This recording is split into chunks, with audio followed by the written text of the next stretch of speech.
இந்த சக ஒரு மனுஷியை ட்ரீட் பண்ண முடியாத விஜய் தான் பெண்கள் விடுதலை, பெண்களுக்கு பாலியல் பிரச்சனைகள் நடக்கிறது தெரியுமா அப்படின்ட்டு எல்லாத்தையும் பேசிட்டு இருக்காரு. என்ன தகுதி, என்ன தராதரம் உனக்கு இருக்கு? அவங்களோட மன உளைச்சல் ரொம்ப அதிகமானது. உண்மையிலே கடுமையான மன உளைச்சல். இவர் பண்ற அயோக்கியத்தனங்கள்லாம் நம்ம பேசணும்னு வச்சுக்கோங்களேன், அது ரொம்ப கேவலமா இருக்கும். அந்த அளவிற்கு ரொம்ப பக்காவான ஜென்டில்மேன். இன்னொரு பாயிண்ட் சேர்த்து சொல்றேன், நீ இதுக்கு மேல எனக்கு தொடர்ந்து நெருக்கடி கொடுத்தால் ஆதாரங்களே வெளியிடுவேன், அவங்க பேரையும் இரண்டாவது மனுதாரராக குறிப்பிடுவேன் அப்படின்னு சொல்றேன். கிட்டத்தட்ட அது மிரட்டல் தான். ஆதாரங்கள்ல வச்சிருக்காங்களா? நான் யார்ட்டையும் சொல்லாத ஒரு பிரேக் பண்றேன். அவங்க இன்வெஸ்டிகேட்டிங் ஏஜென்சி வச்சு இந்த மனுவில் ஒரு நடிகை பேர் தானே இருக்கு, அதுல 4-5 நடிகைகள் பேர். இப்போ வந்து தளபதி ரசிகர்கள்லாம் சேர்ந்து சங்கீதா அவர்களை தாக்க ஆரம்பிச்சிட்டாங்க. நீங்க அதை ஆகணும். இது திமுக சதி தானே. இது எப்படி திமுக? ஆமா, திமுக தான் வந்து சங்கீதாட்ட பேச. நீங்க பாக்கலையா, செல்வம் அவங்களோட குடும்ப நிகழ்வுக்கு போனாங்கல்ல, சங்கீதாவையும் அடிப்பாங்க. ஒரே வீட்டில் தான் வாழ்ந்தாங்க. இவர் கீழே இருக்காரு, அவங்க மாடியில் இருக்காங்க. வேறு வேறு வாசற்படி, வேறு வேறு சமையல். என்ன காரணம்? எனக்கு நடிகைகளோட தொடர்பு அப்படிங்கிறது எனக்கு வருது. நான் அவர் கூப்பிட்டு பேசுறேன், திருந்திருவேன். ஆனால் திருந்திருவேன். ஆனால் அவர் திருந்தலை. தொடர்ச்சியாக இதை செஞ்சுக்கிட்டே இருக்காரு. வேற வழியே இல்லாமல் லீகல் எக்ஸ்பர்ட்ஸ் நான் போறேன். லீகல் எக்ஸ்பர்ட்ஸ் இது மாதிரி சொல்றாங்க. அப்ப என்ன பண்றாரு, பொருளாதார ரீதியாக நான் முடக்கிறாங்க. நீங்கள் சிம்பிளாக புரிஞ்சுக்கங்க, நான் வீட்டிலே முடங்கி இருக்கேன், நான் வெளியே போடணும்னு நினைக்கிறேன், உனக்கு கார் நான் கொடுக்க மாட்டேன். ஒரு கணவர், நான் காருக்கு சாவி எடுத்து வச்சுருவேன், என்ன பண்ணுவேன், நீ எப்படி போவேன்? மன ரீதியாக எவ்வளோ டார்ச்சர் பண்ண முடியுமோ அந்த டார்ச்சர் பண்ணுறாரு. தொடர்ச்சியாக நீங்கள் வெளியே போகிறாரு, அந்த நடிகையோட சுற்றுறாரு, வெளிநாடுகளுக்கு போகிறாரு, ட்ரிப்பு போகிறாரு. திரிஷாங்கிற நடிகை கூட போய் கப்பலில் போய் பிறந்த நாள் கொண்டாடிட்டு இருக்காரு. இன்னும் சொல்ல போனால் விஜய்க்கு இது சாதகமான வழக்கு. தேவைப்படாத இன்னொரு கல்யாணம் கூட பண்ணுவார். அவர் என் பையனுக்கு கல்யாணம் பண்ணுற வயசு, அதெல்லாம் பரவாயில்ல இருந்துட்டு போகுது, நான் கல்யாணம் பண்ணி இதை ஏற்றுக்கோ செய்வாங்க. இவங்க 2021 இவ்வளோ கடும் மன உளைச்சல் ஏற்பட்டு லீகல் எக்ஸ்பர்ட்ஸ்கிட்ட போய் நான் என்னால் வேறு வழியே இல்லாமல் இந்த எந்த பாயிண்ட்டுக்கு அவங்க வராங்க தெரியுமா, என்னை விட்டு நான் கிளம்புறேன், நான் ஒட்டுமொத்தமாக யூகேக்கே போகிறேன். விஜய் தன்னை கிளைம் பண்ணிக்கிறது, நான் பார் சுயசக்தி, நான் ரொம்ப நேர்மையானவர், நான் தான் தமிழ்நாடு. என்ன கேள்வி கேட்டால் தமிழ்நாடு கேள்வி கேட்ட மாதிரி. அப்போ ஒன்று விவாதத்து பண்ணா அப்போ தமிழ்நாடு விவாதத்து பண்ணுற மாதிரி. அப்பா கொஞ்சமாவது நீங்கள் அது விஜய்க்காக பேசுகிற நீங்கள் சங்கீதா பக்கம் இருந்து ஒரே ஒரு நிமிஷம் யோசிச்சு பாருங்களேன். 5 வருடம் எனக்கு ஏற்பட மன உளைச்சல். அவங்க சொல்ற மாதிரி நடிகை தேவைப்பட நேரத்தில் நடிகையோட சுத்திட்டு இருக்காரு. ஆனா இந்த அம்மா வீட்டுக்குள்ள முடங்கி. தமிழர்கள் அனைவருக்கும் வணக்கம். இன்றைய நமது நேர்காணல் நம்முடன் இணைந்திருப்பவர் அரசியல் விமர்சகர் திரு ஜெகதீஸ்வரன் அவர்கள். சார் வணக்கம். வணக்கம். இந்த அரசியல் வாழ்க்கைன்னு வந்ததுக்கப்புறம் ஒவ்வொரு மாதம் ஏதாவது புது பிரச்சனை. நேற்று வந்து சங்கீதா அவர்களோட அந்த விவாகரத்து பிரச்சனை வந்து இப்போ வந்து தளபதி ரசிகர்கள்லாம் சேர்ந்து சங்கீதா அவர்களை தாக்க ஆரம்பிச்சிட்டாங்க. நீங்க அதை ஆகணும். இது திமுக சதி தானே. இது எப்படி திமுக? ஆமா, திமுக தான் வந்து சங்கீதாட்ட பேச. நீங்க பாக்கலையா, செல்வம் அவங்களோட குடும்ப நிகழ்வுக்கு போனாங்கல்ல, பின்னாடி இருந்தது யார்? ஒரு போட்டோ போடுறான், நல்லா பாருங்க, பின்னாடி இருந்தது யார்? ஸ்டாலின் இந்த ஓரமா நிக்கிறாரு பாருங்க. தெரிஞ்சிருச்சா, புரிஞ்சிருச்சா? எங்க தளபதி மேல அவதூறு பரப்புறாங்க. இவன் சங்கீதாவையும் அடிப்பானுங்க. நீங்க நல்லா யோசிச்சு பாருங்க. அந்த உண்மையிலேயே ரொம்ப அவங்க வந்து ஒரு கிட்டத்தட்ட ஒரு 5-6 வருடம் நீங்க நம்ம ஒரே வீட்டில் இருக்கோங்க, கணவன் மனைவியா இருக்கும். எல்லாருக்கும் சண்டை வரலாம், சகஜம் தான். கண்டிப்பாக குடும்பத்தில் சண்டை வரும், அப்பா அம்மாவோட சண்டை போடுவோம், பிள்ளைங்களோட சண்டை போடுவதெல்லாம் நடக்கும். ஆனால் ஒரு 2 நாள் 3 நாள், சில குடும்பங்களை 1 மாதம்லாம் நீடிக்கும். ஆனால் ஒரு ஸ்டேஜில் காம்ப்ரமைஸ் ஆகிடுவோம். சரி போகுது, ஒன்று நம்ம விட்டு கொடுத்து போவோம், இல்லை மனைவி விட்டு கொடுத்து போவாங்க. இப்படி தான் எல்லாரோட வாழ்க்கையும் இருக்கும். ஓகே, ஒரு 5 வருஷமாக ஒரே வீட்டில் நாங்கள் வாழ்றோம்னா, இன்னொன்று நான் இதை பல தடவை நானே பதிவு பண்ணியிருக்கேன். நான் கட்சியில் இருக்கும்போது சரி, அவங்க லண்டன் போயிட்டாங்களா, இல்லைங்க ஒரே வீட்டில் தான் வாழ்றாங்கிறதோட நான் கட் பண்ணிக்குவேன். அதுக்கு மேலே போக மாட்டேன். ஓகே, ஒரே வீட்டில் தான் வாழ்ந்தாங்க. இவர் கீழே இருக்காரு, அவங்க மாடியில் இருக்காங்க. வேறு வேறு வாசற்படி, வேறு வேறு சமையல். 2 பேரும் பார்த்துக்க மாட்டாங்க, பேசிக்க மாட்டாங்க. நீங்கள் விஜய்க்கு அது இயல்பாக இருக்கலாம். நம்ம பார்த்தோம், கரூர் இன்சிடென்ட்டுக்கு பிறகு வீட்டுக்குள்ள போய் முடங்கி இருந்த விஜய் நம்ம பார்த்தோம். அது அவருக்கு புதுசே கிடையாது. 8 மணி நேரம் எங்கள் அண்ணன் சவத்தை பற்றி உட்காந்துருப்பாரு, ஒருத்தர் புகழ்ந்து பேசுறாரு. 8 மணி நேரம் ஒருத்தர் சவத்தை பற்றி சைக்கோட நான் சொல்லுவேன். அது அவங்களே கிட்டத்தட்ட மென்ஷன் பண்ணிட்டாங்க. அவர் சொல்றாரு, ராஜ்மோகன் சொல்றாரு, 8 மணி நேரம் எங்கள் அண்ணன் சவத்தை பற்றி உட்காந்துட்டு போறாரு, அது பேர் சைக்கோ தரன் தம்பி, அதை தயவு செய்து அது நீ புகழ்ந்து பேசாது, அது உனக்குமே கேடு. நீங்க அதான் சங்கீதாவுக்கு அது இருக்கணுங்கிற அவசியம் கிடையாது எனக்கு. ஏன்னா பையன் வீட்டில் இல்லை, அவர் பையனை அனுப்பிச்சிட்டாரு. எப்பயோ பொண்ணு படிக்கிறாங்க, வெளிநாட்டில் படிக்கிறாங்க, அவங்க அப்பப்போ தான் வந்துட்டு போகிறாங்கிற பார்க்குறோம். அப்படி இருக்கும் பொழுது விஜயால் அது இயல்பாக இருக்க முடியும். என்னோட கணவரோட நான் கிட்டத்தட்ட 99 கல்யாணமாகி 2021 பேசிட்டு இருந்த கணவரோட 5 வருஷமாக பேச்சுவார்த்தையே கிடையாது. நானும் அவரும் பார்த்துக்கொள்ள ஒரே வீட்டில் வசிச்சுட்டு இருக்கோம், பார்த்துக்கிறது கூட கிடையாது. என்ன காரணம்? எனக்கு நடிகைகளோட தொடர்பு அப்படிங்கிறது எனக்கு வருது. நான் அவர் கூப்பிட்டு பேசுகிறேன். எப்படி கிட்டத்தட்ட இந்த வருமான வரி வழக்கில் ஃபர்ஸ்ட் வந்து என்ன நான் ஒன்றுமே செய்யலை, அப்புறமா கருப்பணம் கொடுத்து நான் ஒத்துக்கிறேன், திருந்திருவேன். ஆனால் அவர் திருந்தலை. தொடர்ச்சியாக இதை செஞ்சுக்கிட்டே இருக்காரு. நடிகையோட அந்த தொடர்பு மீறிட்ட திருமணத்திற்கு மீறிய உறவை கண்டினியூ பண்ணிட்டே இருக்காரு. நான் கண்டிக்கிறே முடியலை, நான் பேசி பார்க்கவே முடியலை. அவங்க மட்டும் பேசியிருக்க மாட்டாங்க. ஆப்வியஸ்லி எஸ்எஸ்சி பேசியிருப்பாரு, சோபாமா பேசியிருப்பாங்க, இவங்க சங்கீதா தரப்பு குடும்பத்திலேருந்து பேசியிருப்பாங்க, யார் பேசினாலும் நான் கேட்க மாட்டேன், நான் செய்கிறத செஞ்சுட்டு இருப்பேன்னு இருக்கார். வேற வழியே இல்லாமல் லீகல் எக்ஸ்பர்ட்ஸ்ட்டு நான் போகிறேன். லீகல் எக்ஸ்பர்ட்ஸ் இது மாதிரி சொல்கிறாங்க. அப்போ என்ன பண்ணுறாரு, பொருளாதார ரீதியாக நான் முடக்கிறார். நீங்கள் சிம்பிளாக புரிஞ்சுக்கோங்க, நான் வீட்டிலே முடங்கி இருக்கேன், நான் வெளியே போடணும்னு நினைக்கிறேன், உனக்கு கார் நான் கொடுக்க மாட்டேன். ஒரு கணவர், நான் காருக்கு சாவி எடுத்து வச்சுருவேன், என்ன பண்ணுவேன் நீ, எப்படி போவேன்? இவங்க ஊபரோ ஓலாவோ போட்டு போக முடியாது. ஏன்னா அது இவருக்கு தான் கேடு.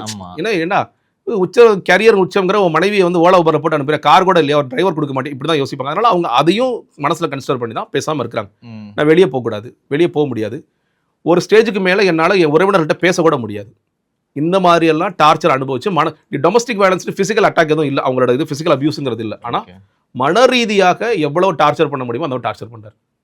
தொடர்ச்சியாக நீங்கள் வெளியே போகிறாரு, அந்த நடிகையோட சுற்றுறாரு, வெளிநாடுகளுக்கு போகிறாரு, ட்ரிப்பு போகிறாரு. நீங்கள் நல்லா யோசிச்சு பாருங்கள், கள்ளக்குறிச்சியோடைய அந்த சாராய் இறப்புகள் போது விஜய் வந்து ட்வீட் போடுறாரு, என்னோட பிறந்த நாள் யாரும் கொண்டாட வேண்டாம். த்ரிஷா என்ன ஃபோட்டோ போடுறாங்க, ஹாப்பி பர்த்டே.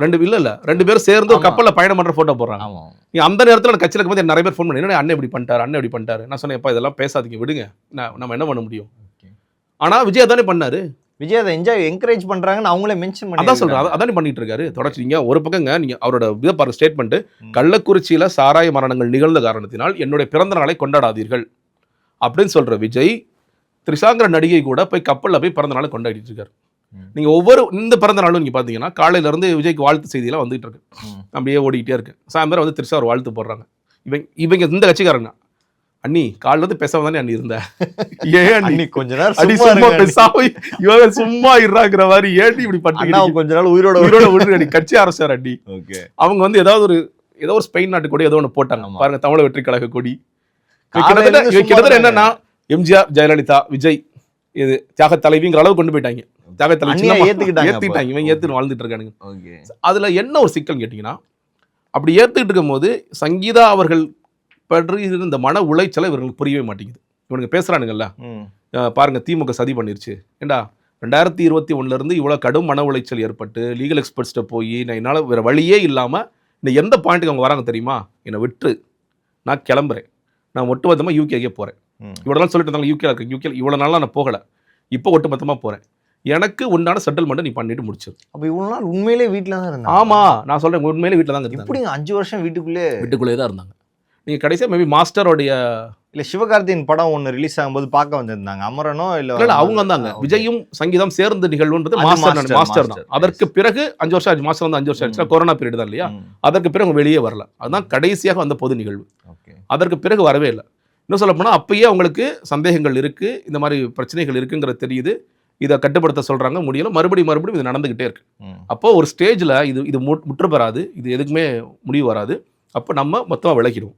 இனிமேலும் நமக்கு இது இன்னொரு பக்கம் யோசிச்சு பாருங்களேன். இப்போ விஜய் அவருக்கு 50 வயதா, நீங்கள் இளைஞர் அப்படிலாம் சொல்லிக்கலாம், 50 வயது. அவரோட பையனுக்கு 25, ஜேசனுக்கு வந்து 25 வயசு. 25 வயசில் விஜய் கல்யாணம் பண்ணிட்டார். 1999 விஜய் திருமணம் ஆகும் பொழுது நீங்கள் ஒரு பக்கம் பையனுக்கு திருமணமாக வேண்டிய ஒரு சூழல், பொண்ணும் கிட்டத்தட்ட இன்னும் ஒரு 20 இருப்பாங்கன்னு நினைக்கிறேன், அவங்க படிச்சுட்டு இருக்காங்க. அவங்களுக்கு எவ்வளோ மன உளைச்சலாக இருக்குன்னு பாருங்க. ஏன்னா அந்த கடிதம் அது எழுதியிருக்காங்க அந்த இதில், நான் ஏன்னா என்னுடைய வெளியே போக முடியல, என்னால் என் பிள்ளைகளை இப்போ கவனிக்கிறதே இல்லை. ஏன்னா அந்த சர்க்கிளில் தெரியும்ல, வெளியே பெரிய சர்க்கிளில் அரசல் புரசலாக தெரியும். பட் ஆனால் உள்ளுக்குள்ளே இருக்கிற சர்க்கிள், ஃப்ரெண்ட்ஸ் சர்க்கிள், அவங்களாம் கண்டிச்சிருப்பாங்களே. இப்போ விஜயோட க்ளோஸ் ஃப்ரெண்ட்ஸ் இருக்காங்க, அவங்க சொல்லியிருப்பாங்கல்ல வேண்டாம். நான் இன்னொன்று சொல்கிறேன், நீங்கள் இப்போ இந்த புஷியானந்த டீமுக்கு முன்னாடி ஒரு டீம் இருந்துச்சு இல்லையா, அந்த டீமு விஜய் பண்ணுற சேட்டையெல்லாம் கண்டிச்சுது. நான் சேட்டைன்னு சொல்கிறது இந்த மாதிரி பல விஷயங்கள் விஜய் ஏதோ அவங்க ரொம்ப டீசெண்டாக, என்னை பொறுத்த வரைக்கும் இந்த வழக்கு ரொம்ப டீசெண்டாக சங்கீதா போட்ட வழக்கு. இதை விட மோசமான சில விஷயங்கள்லாம் அந்த டீம் கண்டிச்சுது. அந்த டீம் கண்டிக்கிறது பிடிக்காம தான் நமக்கு உகந்த புஷி ஆனந்தையும் ஜெகதீஷையும் எடுத்து வச்சிருக்காரு. ஓகே, உங்களுக்கு புரியும்னு நினைக்கிறேன். புரியுது என்ன பண்ணுறாருன்ட்டு. இந்த வேலையை தொடர்ச்சியாக, அதாவதுங்க சில நடிகர்கள் வாழ்க்கையில் இது சகஜம்னு சொல்லலாம் நீங்கள். ஆனால் விஜய் தன்னை கிளைம் பண்ணிக்கிறது, நான் பார் தூய சக்தி, நான் ரொம்ப நேர்மையானவன், நான் தான் தமிழ்நாடு, என்னை கேள்வி கேட்டால் தமிழ்நாடு கேள்வி கேட்ட மாதிரி. அப்போ ஒன்று விவாதத்தை பண்ணா அப்போ தமிழ்நாடு விவாதத்தை பண்ணுற மாதிரி, அப்பா யார் பண்ணியது தான் கேட்கணும். இப்போ அந்த மாதிரி தான் ஆயிடுது. அப்படி ஒரு பிம்பத்தை கொடுக்குறாரு. நீங்கள் நல்லா யோசிச்சு பாருங்க. ஆனால் அவங்க அப்பாவுக்கும் இருக்குமான ரிலேஷன்ஷிப் எப்படி இருக்குன்னு நமக்கு தெரியும். நீங்கள் சொந்த அப்பா மேலே வழக்கு போடுறாருங்க. ஏங்க அவர் ஒரு ஆர்வத்தில் கூட ஒரு கட்சி ஆரம்பிக்கணும், உனக்கு அந்த ஆசையே இல்லாட்டி பரவாயில்ல, ஆசை இருந்திருக்குல்ல.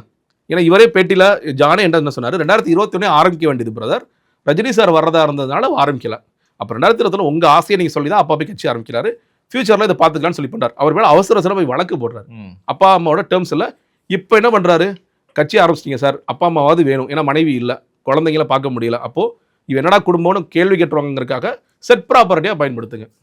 கொடியேற்ற நிகழ்வுக்கு உட்கார சொல்லுங்க, விக்ரவாண்டி கீழே உட்கார சொல்லுங்க, மதுரை மாநாட்டுக்கு மேலே ஏற்றி தோள்பட்டை கொடுக்குங்க. இது ஒரு ப்ராஜெக்ட், இது ஒரு செட்டிங். அப்பா அம்மாவோட ரிலேஷன்ஷிப் சரியா இல்லை, பையனோட இல்லை, பொண்ணு மேபி பொண்ணோட இருக்கலாம், ஏன்னா அவங்க படிச்சுட்டு இருக்காங்க, வந்து போகிறாங்கன்னு சொல்லி சொல்கிறாங்க, மனைவியோட இல்லை. இப்போது விஜய் ஒரு நல்ல தகப்பனா? இல்லை. விஜய் ஒரு நல்ல கணவனா? இல்லை. விஜய் ஒரு நல்ல பிள்ளையா? இல்லை. ஆனால் விஜய் ஒரு நல்ல மனிதன். ட்விட்டரில் வந்து விஜய் ஒரு நல்ல மனிதன், விஜய் நாட்டுக்கு தலைவன். இவையெல்லாம் யாருன்னு தான் எனக்கு தெரியல. இது கொஞ்சமாவது நீங்கள் அது விஜய்க்காக பேசுகிற நீங்கள் சங்கீதா பக்கம் இருந்து ஒரே ஒரு நிமிஷம் யோசிச்சு பாருங்களேன். 5 வருடம் எனக்கு ஏற்பட மன உளைச்சல். ஏன்னா விஜயாதுங்க கலந்து ஓடிடி பார்க்கலாம், ஃப்ரெண்ட்ஸ் கூட உட்காந்து அவர் நைட் ஏதாவது வேலை பண்ணுவார், இதெல்லாம் நடக்கும், வெளியே சுற்றுவார், ஷூட்டிங் போகிறாரு, அவங்க சொல்கிற மாதிரி நடிகை தேவைப்பட நேரத்தில் நடிகையோட சுற்றிட்டு இருக்காரு. ஆனால் இந்த அம்மா வீட்டுக்குள்ளே முடங்கி இருக்கு. அப்போ இவங்களோட மனநிலை என்னவா இருக்கும்? ஆனால் ஏன் இந்த நேரத்தில் வந்து நீங்கள் இப்படி ஒரு கேஸ் கொடு 21 உங்களுக்கு இதாகிடுச்சு, 21, 22, 23, 24, 25 5 வருஷத்தில் என்ன பண்ணீங்க? 26 கரெக்டாக விஜய்க்கு மக்கள் மத்தியில் இருக்க செல்வாக்கு தெரியும், எந்த அளவுக்கு அவர் பவர்ஃபுல்லாக இருக்காருன்னு இப்போ ரீசெண்ட் டைமில் தெரியும். இந்த டைமில் எதுக்கு விஜயோட அதை ஸ்பாயில் பண்ணுற மாதிரி, மொத்தத்தையும் ஸ்பாயில் பண்ணுற மாதிரி வரணும்? 2 காரணங்க. ஒன்று, அவங்க ஒரு செட்டில்மெண்ட் கேட்டுட்டு இருக்காங்க. ஓகே, மந்த்லி ஒரு செட்டில்மெண்ட்டும் எனக்கு ஒன் டைம் செட்டில்மெண்ட்டும் கேட்குறாங்க. கெரியர் உச்சத்தில் இருக்கிற பல கோடி அதிபதியான விஜய் அதை கொடுக்க மறுக்கிறார். உண்மையான காரணம் இதுதான். நான் கொடுக்க மாட்டேன், ஜீவானந்த் நான் கொடுக்க மாட்டேங்கிறாரு அவர். நான் கொடுக்க மாட்டேன், நீ உனக்கு எது கொடுக்கணும்? அவங்க பேசுகிறாங்க, இல்லை முடியாது, கொடுக்க முடியாது அப்படிங்கிறது ஒன்று. இன்னொன்று, விஜய் இதை இனிமேல் விட்டு வருவார்னு அவங்களுக்கு தோணலை. ஒரு பக்கம் நீ வந்து சினிமா கேரியர் விட்டுறன்னு ஒரு கதை சொல்லிட்டு இருக்கீங்க. சினிமா கேரியரையும் விட்டுட்டு அரசியலை நீங்கள் ஒன்றும் பெருசாக பண்ணுறதில்ல, பேசாமல் தான் உட்காந்துட்டு இருக்க. அப்போ அடுத்ததான் நீ என்ன பண்ணுவா? இன்னும் சொல்ல போனால் விஜய்க்கு இது சாதகமான வழக்கு. தேவைப்படாத இன்னொரு கல்யாணம் கூட பண்ணுவார் அவர். என் பையனுக்கு கல்யாணம் பண்ணுற வயசு அதெல்லாம் பரவாயில்ல, இருந்துட்டு போகுது, நான் கல்யாணம் பண்ணி இதை ஏற்றுக்கோ செய்வாங்க இவங்க. எப்படிங்க இந்த கும்பல் இந்த ஒரு ட்விட்டர் அந்த சைக்காட்டிக் டிஸார்டரோட சைக்காட்டிக் கும்பல் ஒன்று இருக்கு இல்லையா, அது ஏற்றுக்கும். அவங்க ஏற்றுக்குவானுங்க. ஸோ அதனால இனிமேல் இதை நிப்பாட்ட முடியாது, தொடரதான் செய்யும். நான் எதுக்கு இப்படியே வாழ்க்கையை வீணாக்கிட்டு இருக்கணும்? எனக்கு சொந்த பந்தங்கள் இருக்கிறாங்க, நான் போகிறேன் அப்படிங்கிறது ஒரு காரணம். இன்னொன்று, செட்டில்மெண்ட் நீ கொடுக்க மாட்டேன், நம்ம லீகல் எக்ஸ்பர்ட்ஸை வச்சு அவுட் ஆஃப் கோர்ட்டில் பேசி பார்த்தோம். நீ பண்ண ஒரு ரெடியாக இல்லை, நீ பண்ண ரெடியாக இல்லாத போது நான் வேறு வழி கிடையாது, நான் கோர்ட்டுக்கு போகிறேன், அதனால் தாக்கல் பண்ணுறேன். இந்த டைமிங் இப்போயா அதெல்லாம் இது வந்து ஏதோ அரசியலுக்காக. இன்னும் சொல்லப்போனால் சங்கீதா அவரோட மதிப்பீடு விஜயெல்லாம் தேரவே மாட்டாருங்க தான் இருக்கும். அவரோட மதிப்பீடு என்னவா இருக்கும்? இவர் அரசியல் கிழிச்சிடும் அப்படின்னு யோசிப்பாங்க. வீட்டிலே கிழிக்க முடியல, ஒன்னால சொந்த வீட்டில் கிழிக்க முடியாத அரசியல் போய் கிழிக்க போறேன், எந்த ஒரு மனைவியா இருந்தாலும் சொல்றேன். ஆனா வெளியே வந்த பெண்கள் பாதுகாப்பு, பெண்கள் சம உரிமை, பெண்களுக்கான எல்லா உரிமை அண்ணா தானே. அதான் ஒன்று. இப்போ ஒரு வீடியோ பார்த்துட்டு வந்தேன். அவங்க போனா போகட்டும், 1000 தங்கச்சிகள் இருப்போம், தேவைப்பட மனைவியா கூட இருப்போங்குது அந்த பொண்ணு. பாயிண்ட் வந்துருச்சு. அதான் நீங்க என்னன்னு கேட்டீங்கன்னா, எல்லோருமே வந்து ஒரு ரசிகர் பிம்பத்துல மட்டுமே பார்த்துட்டு இருக்காங்க. எல்லோருக்குமே அந்த ரசிகர் பிம்பம் அதே எம்ஜிஆர், ஜானகி, அந்த மாதிரி. ஆனா இந்த ஜானகி இல்லவே இல்லை, இப்போ வெளியே போயிடுவாங்க. ஓகே, ஸோ இவங்க வந்து என்னன்னு கேட்டீங்கன்னா, இந்த பேசுற இந்த பெண்கள் பாதுகாப்பு, பெண்கள் இதுன்னு பேசுறதுல விஜய்க்கு ஏதாவது தகுதி இருக்காங்கிற கேள்வியை முன் வச்சீங்கன்னா நிச்சயமாக இல்லை. தன்னோட சொந்த நீங்க மனைவியா கூட வேண்டாங்க, மனைவியா வேண்டாம், ஒரு சக மனுஷியா, ஒரு வீட்டில் இருக்கிற ஒரு ஜீவனா அவங்களை ட்ரீட் பண்றதுலேயே உன்னோட பிஹேவியர் என்னங்கிறது தெரியுது. நீ ரொம்ப தூரம்லாம் போகாதீங்க. என் மனைவியை நான் கொடுமைப்படுத்தினேன், மனைவியை சரியா ட்ரீட் பண்ணல. ஒரு பெண்மணி உன் வீட்டில் இருக்காங்கப்பா, அவங்களுக்கு உரிய மரியாதையும் உரிய சுதந்திரத்தையும் கொடுத்தியா? அதான் கேட்குறேன். அவங்க என்ன கேட்குறாங்கன்னா, வெளியே போகணும், போயிட்டு வாமா, நான் ஃப்ரெண்ட்ஸை பார்க்கணும், என்னோட சொந்தக்காரங்களை பார்க்கணும், நான் யூகே போகணும், போயிட்டு வாமா. உனக்கு என்ன? ஏன்னா அவங்க ஏர்னிங் மெம்பர் கிடையாது, நீ தான் ஏர்னிங் மெம்பர், அவங்க நான் ஏர்னிங் மெம்பர். அந்த நான் ஏர்னிங் மெம்பர் அது அந்த இடத்துல ஸ்டேட்டஸ் இருக்குது, இந்த ஃபேமிலிக்கு ஒரு ஸ்டேட்டஸ் இருக்குது. அந்த ஸ்டேட்டஸை கீப் அப் பண்ணுறதுக்காகவாது அவங்களுக்கு தேவைப்பட்ட விஷயங்களை செஞ்சு கொடுத்தா, இல்லை நான் பொருளாதாரத்தை ஒன்று முடக்கு வேணாம், அதெல்லாம் போகக்கூடாது, வெளியே போகாத, வீட்டிலே கடை. அதையும் டேரெக்டாக பேச மாட்டார், லாயர் வச்சு பேசுவார். லாயர் கேட்பாங்க, சார் இந்த மாதிரி அவங்க வெளியே போகணும்னு நினைக்கிறாங்க, இல்லை வந்து அவங்க கார் கேட்குறாங்க, ஏதோ ஒன்று கேட்குறாங்க, அதெல்லாம் கொடுக்க முடியாது. புரியுது. இவர் இந்த சக ஒரு மனுஷியை ட்ரீட் பண்ண முடியாத விஜய் தான் பெண்கள் விடுதலை, பெண்களுக்கு பாலியல் பிரச்சனைகள் நடக்கிறது தெரியுமா அப்படின்ட்டு எல்லாத்தையும் பேசிட்டு இருக்காரு. ஓகே, என்ன தகுதி, என்ன தராதரம் உனக்கு இருக்கு? ஓகே, இதை எப்படி ஹேண்டில் பண்றாரு பண்ணல அப்படின்றது மறு விஷயம். ஆனா சங்கீதா அவர்கள்லாம் வந்து அவங்க கட்சிக்காரங்களே ட்விட்டர்ல போட்டு டிஎம்கே காரங்க, டிஎம்கே கை கூலிங்க, டிஎம்கே நாயங்களோட வேலை, இந்த மாதிரி பேசும்போது அதை என்கரேஜ், அதை தடுக்கலாம்ல, அவரோட தடுக்க முடியும்ல? இல்லைங்க, அவரு பண்ணுவாங்க, இவங்க ஜெகதீஷ் டீம் வச்சு பண்ணுவார், அவரே பண்ணுவார். ஏங்க அவரு இப்போ அதான் சொல்றேன் இல்லையா, விஜயை பொறுத்த வரைக்கும் இது வசதியான வழக்கு. கோர்ட்டுக்கு போயிடுச்சு, அப்போ அலிமணி பேசுறதோ இல்லை செட்டில்மெண்ட் பேசுறதோ கோர்ட்டில் முன்ன பின்ன நெகோசியேஷன்ஸ் நடக்கும். வேற ஒரு வழக்கோட மேற்கொள்ளலாம் காட்டுவாங்க. இப்போ ஒரு பெங்களூர்ல ஒரு வழக்கு நடந்துச்சு நினைக்கிறேன். ஒரு மாசத்துக்கு 5 லட்ச ரூபா கேட்டாங்க. 5 லட்ச ரூபாய்க்கு மேலாம் கொடுக்க முடியாது. விஜய்க்கு அது வசதி. 5 லட்ச ரூபா தானே, ஓகே பிரச்சனை இல்லை, ஒன் டைம் செட்டில்மெண்ட் அதெல்லாம் கொடுக்க முடியாதுப்பா. இப்போ சொல்லுவார், நானே கேரியர் உச்சத்தை விட்டு நானே வீட்டை சும்மா உட்காந்துட்டு இருக்கேங்க, நான் என்னங்க சம்பாதிக்கிறேன், நான் சம்பாதிக்கிறதே கிடையாதும்பாரு. நான் எதுக்கு அலிமணி கொடுக்கணும்னு சொல்லி கேட்பார். இன்னொரு பக்கம் நீ போறியா, ரொம்ப சந்தோஷம், வா நான் திருமணம் பண்ணுறேன் இல்லை லிவிங் டுகெதரில் இருக்கேன், ஏதோ ஒன்று, எனக்கு டிவோர்ஸ் ஆகிடுச்சு, இப்போ லீகலாகவும் அது ஓகே தான். டிவோர்ஸ் ஆகிடுச்சு, இனிமேல் யார் கேட்க போறா, யார் கேட்கறதுக்கு ஆள் இல்லை. புது அரசியலாக இருக்கு. அதான் சொல்கிறேன், இது சிம்பிளான விஷயம். அந்த நேரத்தில் அப்போது ஒரு மனைவி போகிறேன்னு சொல்லிட்டாங்க, எனக்கே தேவையில்லை, நீ போடுற அவது ஒரு பரப்படா நீ.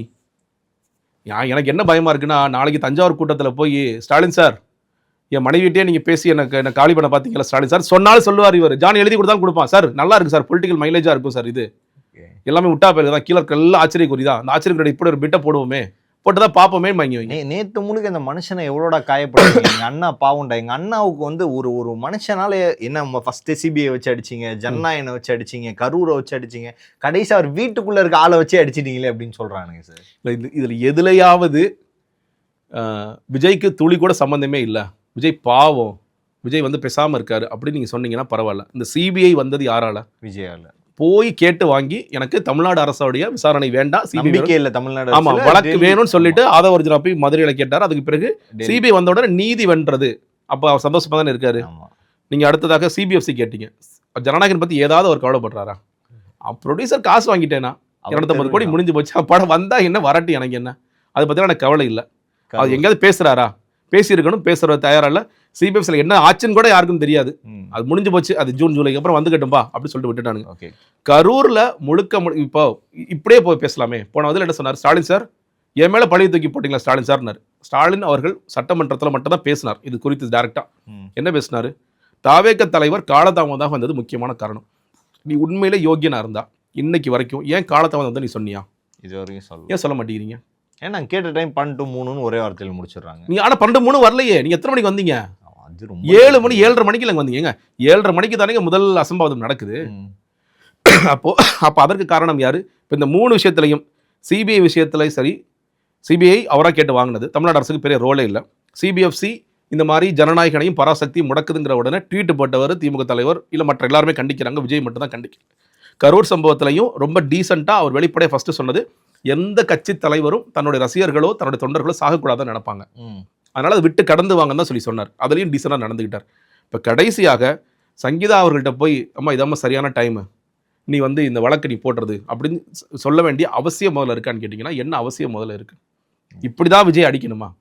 விஜய் ஏற்கனவே எல்லாத்துலேயும் எப்படி இருக்காருன்னு பார்க்குறோம் சொல்லிட்டு, அரசியல் ரீதியாக எலெக்ஷன் டயத்தில் நீங்கள் கடுமையாக வேலை செய்ய வேண்டிய நேரத்தில் நீங்கள் தஞ்சாவூருக்கு பர்மிஷன் வாங்கிட்டு இருக்கீங்க, வேலூருக்கு பர்மிஷன் வாங்கிட்டு இருக்கீங்க.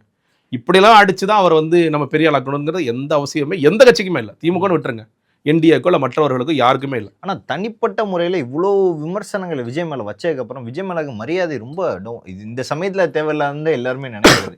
இந்த சமயத்தில் ஒரு எலெக்ஷனில் வந்து பீக்கில் இருக்க டயத்தில் வந்து மனைவியாக வந்து இதை வந்து இவ்வளோ தூரம் அடிக்க வேண்டிய அவசியம் என்ன அப்படின்றதான் ஒன்று இல்லைங்க. அதுதான் ஒரே ஒரு காரணம் தாங்க. அவங்க செட்டில்மெண்ட் கேட்குறாங்க, நடக்கலை, எவ்வளோ காலம் பொறுத்திருப்போங்கிறது மட்டும்தான். அவங்க வந்து தேர்தல் இது தேவைக்க, அவங்க இன்னும் சொல்லப்போனால் விஜய் ஒரு தேவைக்க தலைவரால் பார்க்க மாட்டாங்க, விஜய் ஒரு மனுஷனாகவே பார்க்கலாம். அவங்க இவெல்லாம் என்ன ஆளுங்கிற மாதிரி தான் பார்ப்பாங்க. அப்போ எனக்கு இந்த எலெக்ஷனாக இருந்தானே, எலெக்ஷன் இல்லாட்டி எனக்கு என்ன, நான் ஊருக்கு கிளம்புறேன் அவ்வளோதான், யூகே கிளம்புறேன். ஏன்னா நம்ம ஊரில் கோர்ட் வழக்கு நமக்கு தெரியும், ஒரு விவாகரத்துகள் அட்லீஸ்ட் ஒரு ஃபர்ஸ்ட் அப்பியரன்ஸ் முடிஞ்சிருச்சுனா கூட அதுக்கப்புறம் நான் என் வேலையை பார்க்கலாம். அதுக்கு பிறகு மியூச்சுவலாக அவர் கொடுக்குறாரா, மியூச்சுவலாக கொடுக்குறது ஓகே சந்தோஷம், முடிச்சுட்டு போயிடுவோம். இல்லை நீ வழக்கு போட்டு தான் இழுக்கணும்னு நினைக்கிறியா, இழு, அது என்னங்கிறத தெரிஞ்சுக்குவோம் அப்படிங்கிறத. இன்னும் சொல்லப்போனால் ஏப்ரல் 20 நினைக்கிறேன் விசாரணை இல்லையா, அந்த நேரத்தில் எலெக்ஷனே கூட முடிஞ்சிருக்கும். அதனால பெரிய பாதிப்பெல்லாம் ஏற்படுத்தும். அந்த டைம்ல தான் எலெக்ஷன் இங்கிட்ட இருக்கும். அதனால இதனால பெரிய பாதிப்பு ஏற்படும். இன்னொன்று, ஒருவேளை திமுக உண்மையிலே விளையாடணும் வச்சுக்கோங்களேன், அவங்க என்ன பண்ணிருப்பாங்க, நேற்று சங்கீதா கூட்டு ப்ரெஸ் மீட் கொடுத்துருப்பாங்க. விஜய் கொடுக்காத ப்ரெஸ் மீட்டை உட்கார வச்சு அவங்கள சொல்லுமா, நீ 2021 இல்லை உங்க குடும்ப வாழ்க்கை 99 ஸ்டார்ட் பண்ணு, டைம் லைன் போடு, விஜய் எவ்வளோ பெரிய அயோக்கியன்னு சொல்லுன்னு சொல்லி லிஸ்ட்டு போட்டு கொடுத்துருப்பாங்க. அதெல்லாம் அவங்களே என்ன சொல்கிறாங்க, இதை பற்றி நான் பேச விரும்பலை, இதெல்லாம் பேசி கடந்து போங்கன்னு சொல்லி சொல்கிறாங்க. அப்போது திமுக இந்த மாதிரி ப்ராஜெக்ட் எடுக்கிறாங்க, எந்த ஒரு கட்சியும் ப்ராஜெக்ட் எடுக்குதுன்னா ஒட்டுமொத்தமாக விஜய் கேரியரை க்ளோஸ் பண்ணுறதுக்கு. ஏன்னா நீ கண்ணீர் விட்டாத, உன் கணவர் வந்து கண்ணீர் விட்டு ஒரு கதை அளக்குறாரு சம்மந்தமே இல்லாமல், நீ கண்ணீர் விட்டினாலும் அது எஃபெக்டிவாக இருக்கும், காலி பண்ணுவோம் வீட்டுக்காரன்னு சொல்லி சொல்லுவாங்க. இன்னொரு பாயிண்ட் சேர்த்து சொல்கிறேன், நீ இதுக்கு மேலே எனக்கு தொடர்ந்து நெருக்கடி கொடுத்தால் ஆதாரங்களே வெளியிடுவேன், அவங்க பேரையும் 2வது மனுதாரராக குறிப்பிடுவேன் அப்படின்னு சொல்கிறேன். கிட்டத்தட்ட அது மிரட்டல் தான். ஆதாரங்கள்ல வச்சுருக்காங்களா? நான் யார்ட்டையும் சொல்லாத ஒரு பிரேக் பண்ணுறேன். அவங்க இன்வெஸ்டிகேட்டிங் ஏஜென்சி வச்சு இந்த மனுவில் ஒரு நடிகை பேர் தானே இருக்குது, அதில் 4-5 நடிகைகள் பேர் இருக்குது. 4 நடிகைகள் பேர் இருக்குது, ஆதாரங்களோடு இருக்குது, அவங்கள்ட்ட இருக்குது. கூட இருக்க எல்லாம் விஜய் டீம் எப்படி ஆதாரங்கள் எல்லாம் வச்சுருக்காங்க, எல்லாமே அவங்க பக்கம் வச்சுருக்காங்க. அவங்க ரொம்ப டீசெண்டாக இந்த நடிகை பேர் நமக்கு தெரிஞ்சால் கூட, உலகத்துக்கே தெரிஞ்சால் கூட அதை கூட பேச வேண்டாம்னு கடந்து போகிறாங்க. அவங்க உண்மையிலே சொல்கிறேன் இல்லையா, ரொம்ப பக்குவமாக இந்த மனு தயாரிக்கப்பட்டு வெளியிடப்பட்டிருக்கிறதுனா அவங்க போய் தாக்கல் பண்ணது வெளியிட வந்துருச்சு. ஆனால் அவங்களோட மன உளைச்சல் ரொம்ப அதிகமானது, உண்மையிலே கடுமையான மன உளைச்சல். இவர் பண்ணுற அயோக்கியத்தனங்கள்லாம் நம்ம பேசுகிறோம்னு வச்சுக்கோங்களேன், அது ரொம்ப கேவலமாக இருக்கும். அந்த அளவிற்கு ரொம்ப பக்காவான ஜென்டில்மேன் அவர். அவ்வளோதான். ஸோ அதனால் அவங்க எல்லாமே இருக்குது. நீ டீசெண்டாக ஒதுங்கி நான் கேட்குறத செஞ்சு கொடுத்துட்டீங்கன்னா நான் அவனை விட்டுருவேன், எனக்கு எந்த பிரச்சனையும் இல்லை. அவன் உரிமையும் இருக்குது, உரிமை இல்லாட்டி பரவாயில்ல. கிட்டத்தட்ட வாழ்க்கையை வந்து காலி பண்ணிட்டேன் நீ, நான் ஒழுங்காக இருந்திருப்பேன், அது வாழ்க்கையை காலி பண்ணிட்டேன். 2 பசங்க இருக்கிறாங்க, அவங்கள பற்றி நீ கவலைப்படுறதில்ல. நீங்கள் யோசிச்சு பாருங்களேன், பையன் வந்து இப்போ கேரியர் உச்சம் தானே, கேரியர் உச்சத்தை வச்ச வந்து ஒரு 10 கோடி எடுத்து கொடுத்து தம்பி படம் எடுறானா எடுக்க மாட்டான். தாராளமாக அவர் நல்லா தான் இருக்காரு, அவருக்கு ஹீரோவாக வரதுக்கு ஆசை இல்லை, நான் டேரக்டர் போடணும்னு சொல்கிறாரு. அவரே இப்போ லைக்கால படம் எடுக்கிறாரு. இல்லை, அது வந்து அவங்க ஒய்ஃப் பேசி லைக்கால பேசி அதுக்கப்புறம் படம் சைன் பண்ணதா அதான் ஏதோ ஒன்று. கேரியர் உச்சம் தானே இவர், இவங்க நான் ஏர்னிங் மெம்பர் தானே. அவங்க வந்து லைக்காவோட சரி ரிலேஷன்ஷிப் இருக்குது, ஏதோ ஒன்று கொடுக்குறாங்க, ஏதோ ஹெல்ப் பண்ணுறாங்கன்னு ஓகே, பையனுக்காக பண்ணுறாங்க, ஒரு அம்மாவா நீ என்ன பண்ணுறேன்னு கேட்குறேன். இவர் வீட்டோட விரட்டி விடுறாரு. இதுதான் விஜய். ஏங்க இப்படி யோசிச்சு பாருங்களேன், உங்கள் அப்பா இல்லாட்டி நீங்கள் யார் விஜய்? உங்கள் அப்பா உன் கையை பிடிச்சி தூக்கிட்டு வந்து அந்த ஏணியில் ஏற்றி விடாட்டி நீ யார்? ஆனால் அந்த ஏணி என்ன பண்ணுற, எட்டி உதச்சா. அதே வந்து உன் பையனுக்கு ரெசிப்ரோகேட் பண்ணுறியா நீ? குடும்ப வாழ்க்கையில் மட்டும் சொல்கிறேங்க, நீ மற்றதெல்லாம் விட்டுருங்க. குடும்பத்தில் உங்கள் அப்பா இல்லைன்னா, உங்கள் அப்பா முத படத்தில் எழுதுனாங்கல்ல, இந்த முகத்தெல்லாம் யார் பார்ப்பான்னு எழுதுனாங்கல்ல, அவங்க அப்பா ஃபீல் பண்ணி படா வேலைக்கு ஆகிறா, நீ போய் ஏதாவது படி நாசமாக படா அப்படின்னு சொல்லி விட்டுரு. ஏன்னா எனக்கு கேரியர் இருக்கடா, நான் படிச்சு நான் வந்து வெவ்வேறு ஆட்களை வச்சு அவர் ரொம்ப அப்போ உண்மையில அவர் கேரியர் உச்சத்தில் தான் இருந்தார். விஜயகாந்த் வச்சு படம் எடுத்தார், ரஜினி வச்சு படம், எல்லா படமும் ஹிட்டாக எடுத்துட்டு இருந்தார். இவனை வச்சு நான் வேற லாஸ்ட் மேக்கிங் பண்ணிட்டு இருக்கேன், ஒரு ப்ரொடியூசர் காலில் விழ வேண்டியதாக இருக்கு, ஏன்னா தேவையில்லாத வேலை போடா, நீ எல்லாம் தேர மாட்டா அப்படின்னு விட்டுறாம தொடர்ச்சியாக வச்சு எடுக்கிறாரு. ஒரு ஸ்டேஜில் விஜயகாந்த் போய் உதவி கேட்குறாரு, விஜயகாந்த் மனம் வந்து உடனடியாக வர்றாரு, கை தூக்கி விடுறாரு. அதற்கு பிறகு நான் விஜயோட உழைப்பை குறைச்சி மதிப்பில் அதுக்கப்புறம் உழைச்சாரு, பெரியாள வந்தார். ஆனால் ஆரம்பம்ங்கிறது எது? அந்த ஆரம்பத்தை வரைக்கும் ரெகனைஸ் பண்ணிருக்காரு விஜய் குறைந்தபட்சம். சரி, அது ஓகே. என் அப்பா தானே என்னை கையை தூக்கி விட்டாரு, என் அப்பா என்ன ஹிட் ஆகாத போதே அவ்வளோ படங்கள் எடுத்தார், என் பையனுக்கு முதல் படம் எடுக்கிறேன்னு சொல்கிறான். ஏதோ ஒரு கதை வச்சிருக்கேன், நானே தம்பி வாப்பா கதை கேட்குறேன், நான் உனக்கு பெரிய ப்ரொமோட்லாம் பண்ண மாட்டேன், ஒன்று நீ தான் வளர்ந்து வரணும், ஆனால் இந்தா வச்சுக்கோ 10 கோடி வச்சுக்கோ, எனக்கு இது மேட்டரே இல்லை, பெரிய பணமே இல்லை. அப்படி கொடுத்துருந்தா ஓகே, அந்த பையனும் பரவாயில்ல, எங்கள் அப்பா மாதிரி சூப்பரான அப்பா இல்லைன்னு சொல்லியிருப்பான். ஆனால் இன்றைக்கி பையன் அதை மதிக்கிறாரா?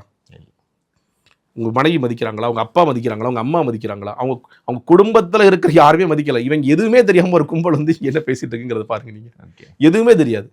அவங்க உண்மையிலே சொல்கிறாங்க, அவங்க ஒட்டுமொத்த குடும்பமும் விஜயால் பயங்கர மன உளைச்சல் இருக்கிறாங்க, விஜய்ங்கிற ஒரு நபரால். ஆனால் விஜய் போடுற வேஷம்ங்கிறது எல்லாருக்குமே தெரியும். ஆனால் இந்த சமுதாயம் எப்படி பார்க்குது அதை? இல்லை விஜய் ரொம்ப நல்லவர், விஜய் வந்து வேணும்னே முடக்குறாங்க, அடக்குறாங்க. பல்வேறு கேள்விகளுக்கு பதில் தமைக்காக மிக்க நன்றி சார். நன்றி, வணக்கம்.